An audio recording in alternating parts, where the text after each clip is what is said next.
Heto na mga idol, mainit na pinagdebatihan ngayon ang naging opinion ng mga former PBA players na sina Aranya at JJ Halterbrand na kung naabutan sana ni Junmar Fajardo ang mga legit center tulad ni na Alipik, Eric Mink, Asi Taulaba at Danny Sigel ay hindi makakuha si Junmar Fajardo ng 8th MVP award. Ito ang naging pananaw ng mga PBA Moto Club members na ayon nga mismo kay JJ Halterbrand na makakuha naman si Fajardo ng mga MVP awards pero hindi 8 MVP dahil wala naman legit center sa panahon ngayon sa PBA. Mostly sa mga malalakas na big man ay naglalaro na sa power forward position. Well, para sa akin lang mga idol, mahirap maghusga lalo pat hindi sa parehong panahon. Marami na kasing pagbabago na ginawa sa mundo ng basketball. Dati kasi, more on inside presence talaga kaya pwede natin makonsidered na malalakas ang mga big man noon.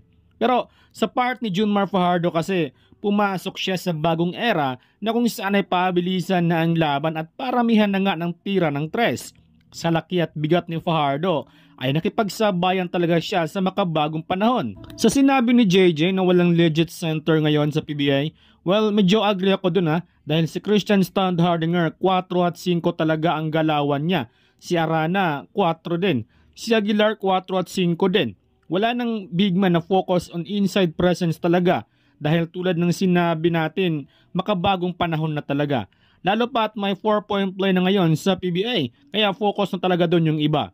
Kayo mga idol, agree ba kayo sinabi ni JJ na kung pumasok si Fajardo sa panahon ni Taulava, Alipik, Mink at Danny Sigel ay makakuha nga ba si Fajardo ng 8th MVP? Pag-usapan natin yan sa ating comment section.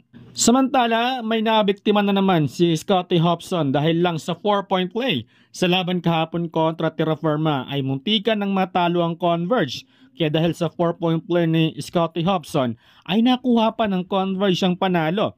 Eto ng 2 beses na may natalo dahil lang sa 4-point buzzer beater.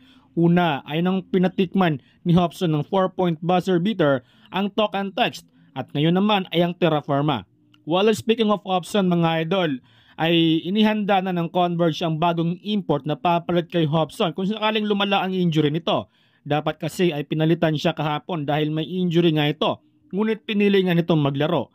Well, may nakahanda namang import ng Converge, walang iba kundi si Jalen Jones. Isa itong small power forward position, naging undrafted player nga ito sa NBA. Ngunit nakapaglaro ito sa New Orleans Pelicans, Dallas Mavericks at Cleveland Cavaliers.